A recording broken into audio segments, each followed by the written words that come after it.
Hello बच्चों, हम exercise कर रहे थे बच्चों सॉल्यूशन की। ठीक है, हमने कितने क्वेश्चन कवर कर लिए थे? 20 तक हम क्वेश्चन कर चुके थे। आज हम उसके आगे के क्वेश्चन करेंगे। सबसे पहले लेते हैं question number 21।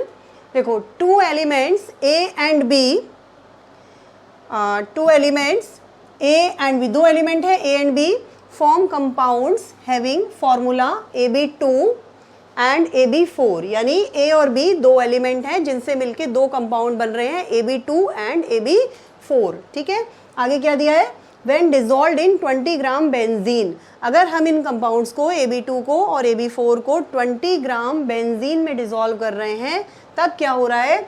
1 gram of AB2 lowers the freezing point by 2.3 kelvin. अगर 1 ग्राम AB2 का मिला रहे हैं तो फ्रीजिंग पॉइंट कितना कम हो जाता है? 2.3 केल्विन हो जाता है। डेल्टा TF यानी कि ये गिवन है। Where is 1 gram of AB4 lowers its by 1.3 kelvin. अगर हम AB4 मिलाते हैं तो कितना डिप्रेशन आता है? 1.3 केल्विन।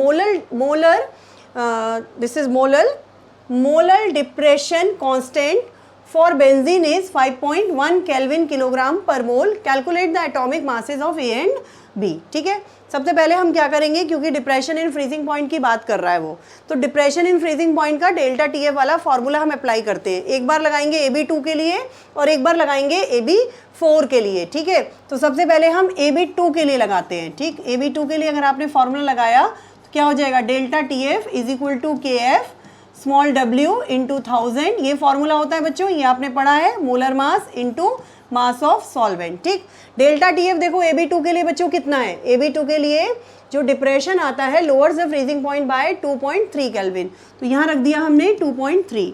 ठीक है, KF गिवन है, KF कितना है? 5.1 आ गया। ठीक है, इंटू W कितना मिलाया है? 1 ग्राम। AB2 कितना मिलाया है? 1 ग्राम मिलाया है, तो यहाँ पे 1 ग्राम रख दिया। ठीक है, 1000 आ गया divide by molar mass. Molar mass हमें नहीं पता है, हमसे क्या पूछे? हमसे पूछे atomic mass of A and B बताओ। तो एटॉमिक मास तब निकलेगा जब मोलर मास निकलेगा।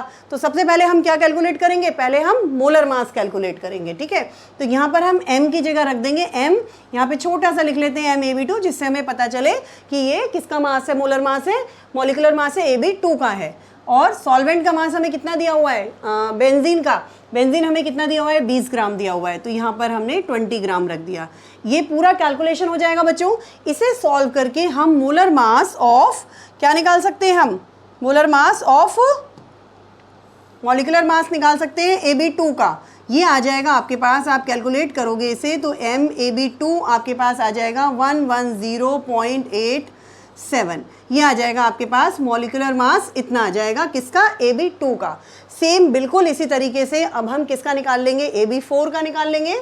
दोबारा इसी फॉर्मूले को अप्लाई करते हैं। डेल्टा TF कितना है? दूसरी बार में AB4 के लिए है 1.3, तो यहाँ रखेंगे 1.3 is equal to KF, again हमारा 5.1 रहेगा। सॉल्यूट हमने अभी भी 1 ग्राम मिलाया है तो 1 आ जाएगा इंटू 1000 अपॉन में MAB4। अब किसका निकाल रहे हैं मॉलिक्यूलर मास? AB4 का निकाल रहे हैं, तो यहाँ पे लिख दिया हमने AB4। ठीक है, अब बच्चों यहाँ पर बेंजीन का मास वही रहेगा 20 ग्राम। इसको भी कैलकुलेट कर लेंगे। इससे हम क्या निकाल सकते हैं? इससे हम ये MAB4 कैलकुलेट कर लेंगे। ये मोलर मास ऑफ AB4 आ जाएगा हमारे पास, कितना आ गया? 196.15 आ गया। सपोज इसकी कैलकुलेशन आप कर लीजिएगा, यही वैल्यूज आएंगी। अब हमारे पास क्या आ गए? मॉलिक्यूलर मासेस आ गए। और पूछा क्या है? एटॉमिक मास पूछा है। अगर किसी का एटॉमिक मास हमें दिया हो तो हम मॉलिक्यूलर मास कैसे निकालते हैं? Sum of the atomic masses करके निकालते हैं ना। Sum of the atomic masses is equal to molecular mass होता है। तो हम इसको ऐसे लिख सकते हैं कि मॉलिक्यूलर मास ऑफ, देखो ए, इसमें एक एटम ए का है, 2 एटम बी के हैं, तो A + 2B, ए और बी क्या है? एटॉमिक मासेस हैं, तो ये मॉलिक्यूलर मास हो जाएगा AB2 का। वेयर A एंड B हमने क्या मान लिया है? Let the atomic mass of A and B are small a and small b मान लीजिए। चलिए ठीक है, a का एटॉमिक मास स्मॉल a ले लिया और b का एटॉमिक मास हमने स्मॉल b ले लिया। तो इक्वेशन जो हमारी बनेगी बच्चों वो ये बन जाएगी। यहाँ पर हम ले लेते हैं सम ऑफ एटॉमिक मासेस होता है मॉलिक्यूलर मास, तो यहाँ पर आ जाएगा हमारा a + 2b। ठीक है, is equal to molecular mass हो जाएगा।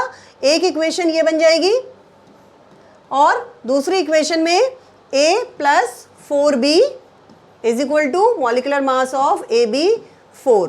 अब आप क्या करेंगे, अब आप ये मॉलिकुलर मासेस जो आपने निकाले हैं, AB2 निकाला है आपने, AB2 कितना निकाला है, AB2 आपने निकाला है 110.87 और AB4 आपने निकाला है 196.15। वो दोनों वैल्यूज यहाँ आ जाएंगी, ये दो इक्वेशन बन जाएंगी आपके पास, इक्वेशन 1 और इक्वेशन 2। ये दोनों वैल्यूज रखकर आपको क्या करना है, इक्वेशन 2 में से इक्वेशन 1 को माइनस कर दोगे तो आपके पास B की वैल्यू कैलकुलेट होकर आ जाएगी, वो आ जाएगा 42.64। यहाँ मैंने आंसर लिखा हुआ है, ये बेटा कैलकुलेशन आप खुद कर लीजिएगा इसको। आप दोनों इक्वेशन को जो माइनस करेंगे तो A कैंसिल हो जाएगा, B आप कैलकुलेट कर पाएंगे, ठीक है। और B की वैल्यू जब आप किसी भी एक इक्वेशन में पुट करोगे तो you will get the value of A, atomic mass of A और B दोनों आ जाएंगे आपके पास, ये A आ जाएगा, ठीक है, 25.59।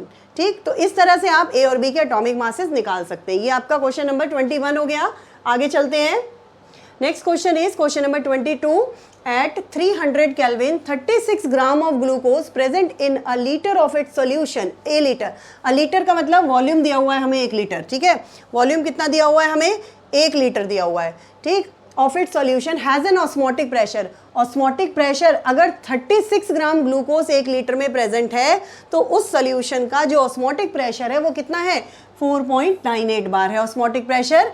यानी कि अगर हम ये मान लें पाई 1 हमें दिया हुआ है 4.98 बार, ठीक है, और जो ये हमें क्या दिया हुआ है, ये मास दिया हुआ है 1 लीटर में, मोलारिटी नहीं दी हुई है, मोलारिटी हम इससे निकाल सकते हैं क्योंकि मास दिया हुआ है तो मोल्स आ जाएंगे और वॉल्यूम 1 लीटर है तो हम मोलारिटी इसकी कंसंट्रेशन कैलकुलेट कर सकते हैं, ठीक है। आगे कह रहा है if the osmotic pressure of the solution is 1.52 bar, अगर ऑस्मोटिक प्रेशर इतना हो जाए at the same temperature then what would be its concentration, तब कंसंट्रेशन कितनी होगी, ठीक है। आपको 4.98 बार प्रेशर पर कंसंट्रेशन बताइए उसने और आपको इस प्रेशर पर 1.52 बार प्रेशर पर कंसंट्रेशन पूछी है, इस पर आप कंसंट्रेशन निकाल लीजिए। C1 कैसे निकलेगा, number of moles upon volume, moles कैसे निकलेंगे बच्चों, गिवन मास, मास कितना है ग्लूकोज का, मास है ग्लूकोज का 36, मोलर मास ऑफ ग्लूकोज कितना होता है, ग्लूकोज का फॉर्मूला होता है C6H12O6, ठीक है, ये मॉलिकुलर मास होता है। आप इसका मॉलिकुलर मास बहुत सारे क्वेश्चंस में कैलकुलेट कर चुके हो, 180 आता है, तो ये इसका 180 आ गया, ये तो होगा नंबर ऑफ मोल्स, और वॉल्यूम कितना है इसका 1 लीटर है तो ये 1 लीटर वॉल्यूम आ गया, तो कंसंट्रेशन यहाँ पर आपको इसकी कैलकुलेट हो जाएगी, ठीक है। अब इसके बाद पाई 2 हमें दिया हुआ है कितना 1.52 बार, और क्या पूछा है हमसे, C2 पूछा है। इक्वेशन लगा देंगे, हमें पता है पाई 1 इज इक्वल टू क्या होता है C1RT, ठीक है, और ऐसे ही पाई 2 इज इक्वल टू C2RT लगाएंगे, पाई 1 की वैल्यू रख देते हैं 4.98 इज इक्वल टू C1 कितना है हमारा 36/180 RT, दिस इज इक्वेशन 1। ऐसे ही इक्वेशन 2 बना लीजिए, पाई 2 हो गया 1.52 इज इक्वल टू C2RT। अब आपको क्या करना है, कुछ नहीं करना है, इक्वेशन 1 को इक्वेशन 2 से डिवाइड करिएगा बच्चों और सॉल्व कर लीजिएगा, RT कैंसिल हो जाएगा, C2 कैलकुलेट हो जाएगा। C2 जो कैलकुलेट करके आएगा आपके पास वो इतना आएगा 0.061। कुछ नहीं करना है, आप डिवाइड करेंगे, RT कैंसिल कर देना और C2 कैलकुलेट कर लीजिएगा, ठीक है। समझ में आया होगा बच्चों, ये क्वेश्चन सॉल्व करेंगे आगे हो जाएगा, आंसर आ जाएगा इसका, ठीक। चलिए आगे चलते हैं, नेक्स्ट क्वेश्चन, ये सिंपल सा क्वेश्चन है, suggest the most important type of intermolecular interaction force in the following pairs. आपको कुछ कंपाउंड्स के पेयर्स गिवन है और आपको बताना है इनके बीच में कौन सा टाइप ऑफ फोर्स लग रहा है। Type of force class 11th में आपने सीखा होगा कितने तरह के होते हैं। अगर मॉलिक्यूल्स नॉन पोलर हैं, थोड़ा सा मैं बता देती हूँ आपको ब्रीफ, कि अगर दोनों मॉलिक्यूल नॉन पोलर होते हैं तो कौन सा फोर्स लगता है, लंडन फोर्सेज या डिस्पर्जन फोर्सेज लगते हैं, या वॉन्डरवाल फोर्सेज भी हम उसको बोलते हैं। अगर एक मॉलिक्यूल अगर दोनों मॉलिक्यूल पोलर है, मान लीजिए दोनों पोलर हैं, तब डाइपोल डाइपोल फोर्स लगता है। एक पोलर है एक नॉन पोलर है तो कौन सा लगता है, डाइपोल इंड्यूस्ड डाइपोल लगता है। एक आयन है एक पोलर है तो आयन डाइपोल लगता है, इस तरह से, ठीक। तो ये टाइप ऑफ इंटरमॉलिक्यूलर फोर्सेज हैं। अब इसमें हमें ऐसे ही करना है, सबसे पहले क्या देखेंगे, किस तरह का मॉलिक्यूल है, वेदर इट इज पोलर और नॉन पोलर, उसके हिसाब से हम उसमें फोर्स ऑफ इंटरेक्शन बताएंगे। जैसे देखो फर्स्ट वाला देखो, n hexane and n octane, दोनों क्या है, दोनों हाइड्रोकार्बन्स हैं, दोनों हाइड्रोकार्बन है यानी कि दोनों नॉन पोलर हैं। नॉन पोलर है तो इनमें कौन से फोर्सेज होंगे, इसमें डिस्पर्जन फोर्सेज होंगे। ठीक है, कौन से फोर्स होंगे, डिस्पर्जन फोर्सेज या वॉन्डरवाल फोर्सेज होंगे। ठीक है, अच्छा I2 एंड CCl4, ये भी नॉन पोलर है, ये भी नॉन पोलर है, दोनों नॉन पोलर मॉलिक्यूल्स हैं, अगेन इसमें डिस्पर्जन फोर्सेज होंगे। ठीक, अब ये वाला कंपाउंड देखो, ये आयनिक है, सोडियम आयन क्लोरेट आयन बन जाएगा अगर पानी में डालोगे, तो ये आयनिक कंपाउंड हो गया। और वाटर कैसा है, वाटर पोलर है, तो एक आयनिक कंपाउंड है, एक पोलर है, तो कैसा फोर्स हो गया, आयन डाइपोल, एक में आयन है और एक में डाइपोल बने हुए, पोलर मतलब दो पोल्स बने हुए डाइपोल, तो आयन डाइपोल हो गया इसमें फोर्स। ठीक है, इसके बाद मिथेनॉल एंड एसीटोन, ये दोनों मॉलिक्यूल्स पोलर हैं, तो जब दोनों पोलर होते हैं तो डाइपोल डाइपोल इंटरेक्शन फोर्स हो जाएगा, इसमें हो जाएगा डाइपोल डाइपोल। ठीक है, अब लास्ट वाले में देखो, ये भी क्या है, ये भी पोलर है, ये भी पोलर है, इसमें भी यही लगेगा डाइपोल डाइपोल फोर्स। तो आप मॉलिक्यूल को पहले पहचानोगे किस तरह का मॉलिक्यूल है, पोलर है, नॉन पोलर है, आयनिक है, उसके अकॉर्डिंग आप उसमें फोर्स ऑफ अट्रैक्शन बताओगे। ठीक है, चलिए आगे चलते हैं।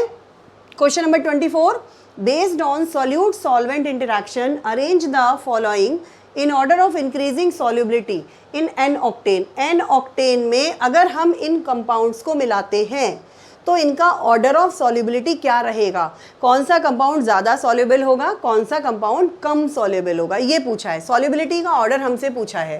ठीक, अब ये आपने पता है, सॉल्युबिलिटी हमने पढ़ी है सॉल्यूशन में, हमें पता है लाइक डिसॉल्व लाइक होता है, अगर पोलर कंपाउंड है तो वो पोलर सॉल्वेंट में डिसॉल्व होता है, नॉन पोलर कंपाउंड है तो वो नॉन पोलर सॉल्वेंट में डिसॉल्व होता है। ठीक है, अब देखो जो हमने सॉल्वेंट लिया है ये हमारा नॉन पोलर है, सॉल्वेंट हमने कैसे लिया है, सॉल्वेंट हमने नॉन पोलर लिया है, तो इसमें कौन सा कंपाउंड सबसे ज़्यादा घुलेगा, सबसे ज़्यादा डिसॉल्व सॉल्युबल होगा, जो नॉन पोलर होगा।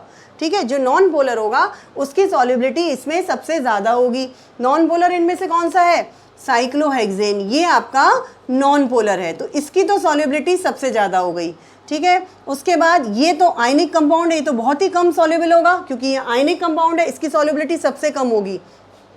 ये दोनों पोलर कंपाउंड्स हैं, लेकिन इसमें भी ये लेस पोलर है, इसकी पोलैरिटी कम है, और ये ज़्यादा पोलर है, ये मोर पोलर है।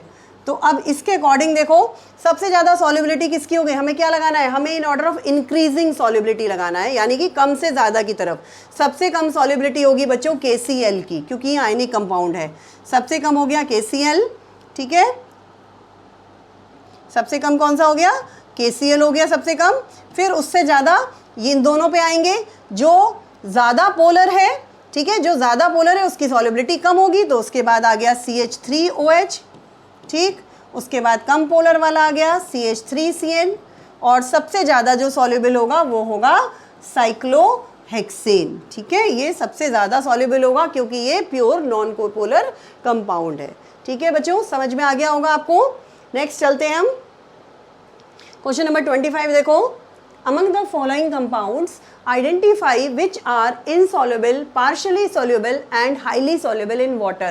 वाटर, अब जो सॉल्वेंट हमने लिया हुआ है, अब ये नेक्स्ट क्वेश्चन में सॉल्वेंट वाटर ले लिया, इससे पहले वाले क्वेश्चन में जो सॉल्वेंट था वो सॉल्वेंट आपका नॉन पोलर सॉल्वेंट था, अब हमने एक पोलर सॉल्वेंट लिया हुआ है, ये आपका एक पोलर सॉल्वेंट है। ठीक है, इसमें पूछा है इन कंपाउंड्स में से कौन सा कंपाउंड आपका इनसॉल्युबल होगा, बिल्कुल नहीं सॉल्युबल होगा, या पार्शियली सॉल्युबल होगा, या हाईली सॉल्युबल होगा। ठीक है, अब वही है, कंपाउंड के नेचर से हमें पता चलेगा। जैसे फिनॉल है, तो फिनॉल क्या है बच्चों, फिनॉल हमारा पार्शियली सॉल्युबल होगा, बहुत ज़्यादा सॉल्युबल भी नहीं होगा, पूरी तरह इनसॉल्युबल भी नहीं होगा।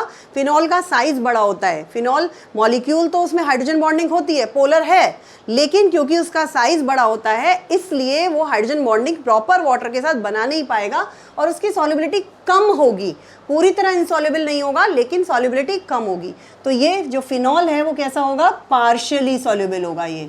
ठीक है, ये पार्शियली सॉल्युबल होगा, राइट। टॉलिन, टॉलिन तो क्या है बेटा, पूरा प्योर नॉन पोलर कंपाउंड है, टॉलिन हाइड्रोकार्बन है, तो ये तो बिल्कुल सॉल्युबल नहीं होगा, इनसॉल्युबल होगा। ये पोलर सॉल्वेंट में, क्योंकि ये नॉन पोलर है तो ये पोलर सॉल्वेंट में डिसॉल्व नहीं होगा, तो दिस इज इनसॉल्युबल। ठीक है, ये इनसॉल्युबल हो गया। इसके बाद फॉर्मिक एसिड, फॉर्मिक एसिड तो बेटा फॉर्मिक एसिड में हाइड्रोजन बॉन्डिंग भी आती है, पोलैरिटी भी आती है, तो ये इसमें पोलर सॉल्वेंट में डिसॉल्व हो जाएगा। इट इज़ हाईली सॉल्युबल, ये हाईली सॉल्युबल होगा, इसका साइज भी छोटा है, अच्छे से डिसॉल्व हो जाएगा, हाईली सॉल्युबल।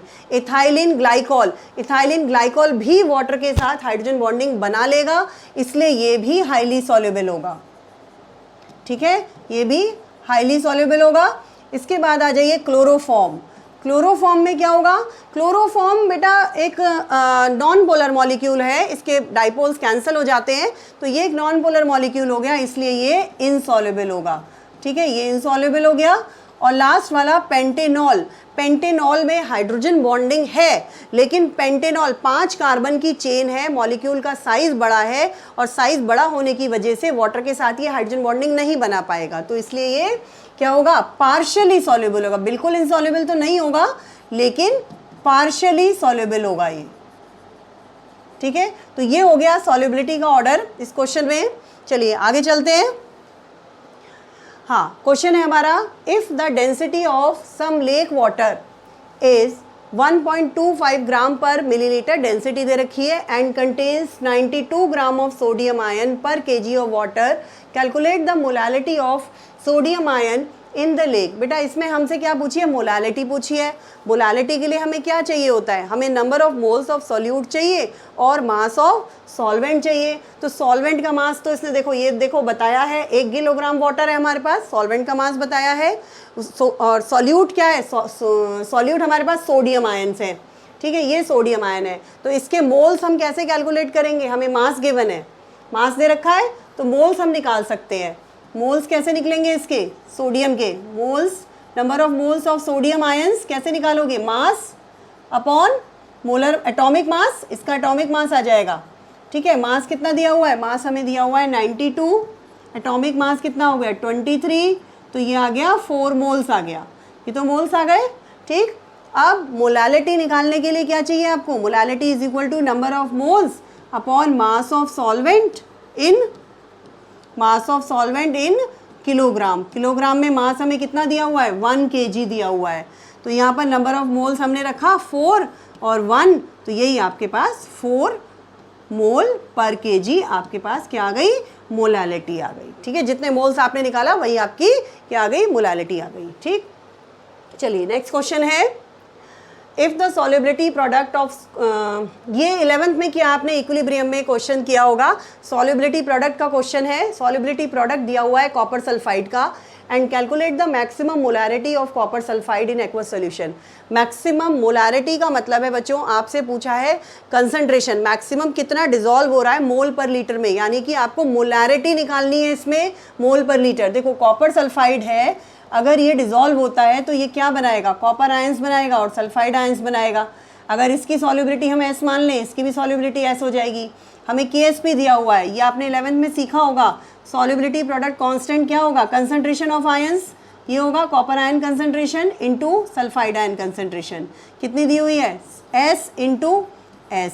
KSP की वैल्यू गिवन है 6 इंटू 10⁻⁻16, ये इज इक्वल टू हो गया S स्क्वायर। S निकालने के लिए आप क्या करेंगे? इसका अंडर रूट कर देंगे, ये आ जाएगा 6 इंटू 10⁻⁻16, दैट इज 2.45 इंटू 10⁻⁻8 मोल पर लीटर। ये आपके पास इसकी क्या आ गई? सॉल्युबिलिटी आ गई। तो सिंपल सा क्वेश्चन था ये, 11th में आपने सीखा है, उसी पर बेस्ड था ये सॉल्युबिलिटी प्रोडक्ट पर। नेक्स्ट क्वेश्चन चलते हैं, कैलकुलेट द मास परसेंट। ये भी बहुत सिंपल है, मास परसेंट ऑफ एस्पिरिन पूछा है। मास परसेंटेज आपको निकालनी सिखा दी है, 11th में भी सीखी है आपने स्टोशियोमेट्री में, अब भी आपको सिखाई है मैंने कि मास of the substance divided by total mass of the solution multiply by 100, उसी तरीके से होगा ये। Calculate the mass percentage of aspirin in CH3CN when 6.5 gram of C9H8O4 is dissolved in 450 gram of CH3CN। देखो ये सॉल्यूट का मास दिया हुआ है तुम्हें, ये तो सॉल्यूट हो गया और ये सॉल्वेंट हो गया, तो बस निकल जाएगा। आपसे किसका पूछा है मास परसेंटेज? एस्पिरिन का पूछा है, यानी कि सॉल्यूट का पूछा है। तो सिंपल सा आप फॉर्मूला लगाइए, mass percentage is equal to mass of aspirin, aspirin का मास रखिए into total mass of the solution रखिए, total mass of solution into 100। तो सिंपल सी कैलकुलेशन है, कितना है, एस्पिरिन का मास कितना हुआ है, 6.5 ग्राम दिया हुआ है। टोटल मास आप इन दोनों को प्लस कर देंगे, सॉल्यूट प्लस सॉल्वेंट को, तो ये आ जाएगा 6.5 प्लस 450 इंटू 100। इसको आप बच्चों सॉल्व करेंगे, ये आपके पास मास परसेंटेज आ जाएगी, कितनी आ जाएगी, 1.424%। इसको कैलकुलेट करके देख लीजिएगा। सारे ही क्वेश्चन जितने भी मैं करा रही हूँ, सभी क्वेश्चन में आपको कैलकुलेट ज़रूर करना है, ठीक है। मैं आंसर लिख रही हूँ लेकिन आपको भी कैलकुलेट करके देखना है। चलिए नेक्स्ट क्वेश्चन आते हैं, क्वेश्चन नंबर 29। नैलोरफीन, ठीक है, ये एक ड्रग है। Nalorphine is used to combat withdrawal symptoms in narcotic users. Narcotic users को दिया जाता है सिम्टम से विड्रॉ करने के लिए। डोज ऑफ नैलोरफीन, जो इस दवाई की जो डोज दी जाती है, जनरली गिवन इज 1.5 mg, इतने मिलीग्राम दी जाती है, ठीक है। Calculate the mass of 1.5 into 10 to the power -3 m। m is the molality, m क्या दिया हुआ है, मोलैलिटी गिवन है। Aqueous solution required for the above dose. अगर हमारे पास इस मोलैलिटी का सोल्यूशन है, एक्वस सोल्यूशन, तो इस सोल्यूशन का कितना मास हमें चाहिए इतनी डोज देने के लिए, कि इतनी डोज उसको मिले। तो हम सबसे पहले क्या करेंगे, हम इस मोलैलिटी से इसमें कितना मास है, नैलोरफीन का कितना मास इसमें है, वो निकालेंगे पहले हम, ठीक है। तो मोलैलिटी इज इक्वल टू क्या होता है, molality is equal to given mass upon molar mass into mass of solvent, यही होता है, ठीक। मोलैलिटी हमें कितनी दी हुई है, मोलैलिटी हमें दी हुई है 1.5 इंटू 10 टू दी पावर -3 दिया हुआ है, ठीक है, is equal to given mass. Mass हमें कैलकुलेट करना है, मोलर मास। मोलर मास इसका कितना है, नैलोरफीन का 311, और पर केजी हम देख रहे हैं हम, क्योंकि मोलैलिटी गिवन है ना। मोलैलिटी का मतलब क्या होता है, इतना मोल डिजोल्व है 1 kg सॉल्वेंट में। तो सॉल्वेंट का जो मास हो गया वो हो गया 1 kg, तो यहाँ पर 1 आ गया। तो W अगर हम निकालेंगे ग्राम्स में, मास कितना आ जाएगा, मास आ जाएगा 1.5 into 10 to the power -3 into 311 grams. बेटा ये आ जाएगा हमारे पास, ये सपोज आया 0.467 ग्राम, आई थिंक इतना आएगा। आप फिर भी इसको कैलकुलेट कर लीजिएगा, हो सकता है थोड़ा सा चेंज हो इसमें, अप्रॉक्स इतना आएगा। ये ग्राम में आ गया हमारे पास, ठीक है। अब हम इसको मिलीग्राम में बदल लेते हैं, क्योंकि यहाँ पर हमें मिलीग्राम में डोज दी हुई है। इसके लिए इसको 1000 से मल्टीप्लाई कर लेंगे, तो ये आ जाएगा 467 मिलीग्राम, ठीक है। अब हमें ये पता चल गया सॉल्यूट का मास, कि इस सॉल्यूशन में जो सॉल्यूट का मास है वो इतने मिलीग्राम प्रेजेंट है। अगर हम सॉल्यूशन का मास निकालें, मास ऑफ सॉल्यूशन, सॉल्यूशन का मास बच्चों कितना हो जाएगा, सॉल्यूशन हमारे पास सॉल्वेंट कितना है, सॉल्वेंट 1 kg है, 1 kg सॉल्वेंट कितना है, 1 kg है, यानी कि 1000 ग्राम है हमारे पास। और सॉल्यूट हमने इसमें कितना निकाला है, 460 ग्राम निकाला है हमने, ग्राम में निकाला है। ये देखो, ये निकाला है ग्राम में हमने, प्लस 0.467 ग्राम, ये आ गया। तो टोटल आ जाएगा आपके पास, कितना आ जाएगा total,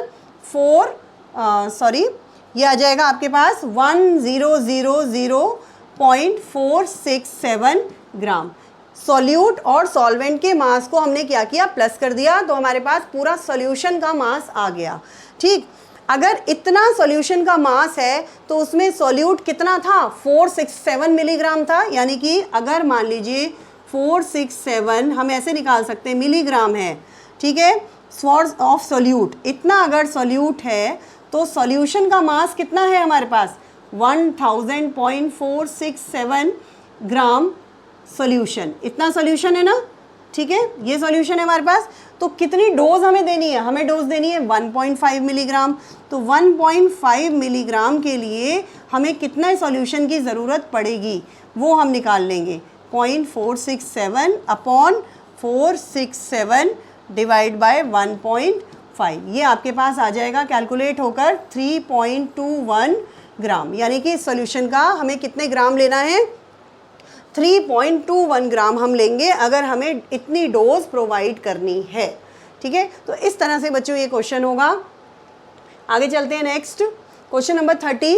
calculate the amount of benzoic acid required for preparing, ये सीधा 250 ml of 0.15 m solution in methanol. इसमें कुछ नहीं करना, इसमें मोलैरिटी गिवन है, ठीक है। तो मोलैरिटी का आप फॉर्मूला अप्लाई करिए और आपसे पूछा है अमाउंट ऑफ बेंजोइक एसिड, यानी बेंजोइक एसिड का मास पूछा हुआ है, ठीक। तो आप सिंपल मोलैरिटी का फॉर्मूला लगा दो और उसमें वैल्यू पुट करो और सॉल्व हो जाएगा। मास अपॉन मोलर मास, नीचे क्या होता है वॉल्यूम इन लीटर, ये होता है, ये नंबर ऑफ मोल्स की जगह मैंने रखा है मास upon molar mass volume in litre, ठीक है। मोलैरिटी कितनी दी हुई है 0.15 आ जाएगी। मास हमें कैलकुलेट करना है मोलर मास, बेंजोइक एसिड का जो मोलर मास होगा वो आप निकालोगे, molar mass of benzoic acid आ जाएगा आपके पास 122 ग्राम आ जाएगा, 122 ग्राम पर मोल आ जाएगा। ये किसका मोलर मास है, ये बेंजोइक एसिड का है, C6H5COOH का, ठीक। वो यहाँ पर रख देंगे आप 122 into volume in litre. Volume हमें कितना दिया हुआ है, वॉल्यूम हमें 250 ml दिया हुआ है, 250 को लीटर में चेंज करेंगे तो 0.250 हो जाएगा। बस इसको सॉल्व करना है, W आपके पास आ जाएगा 4.575 ग्राम, ठीक है बच्चों। तो आज हमने काफ़ी सारे क्वेश्चंस कर लिए हैं, क्वेश्चन नंबर 30 तक आपकी एक्सरसाइज के क्वेश्चंस हो गए हैं। अब जो नेक्स्ट 10-11 क्वेश्चंस और बचे हुए हैं वो हम कल वाली नेक्स्ट वीडियो में कवर करेंगे। ओके, चैनल को सब्सक्राइब कीजिए। Thank you so much for watching.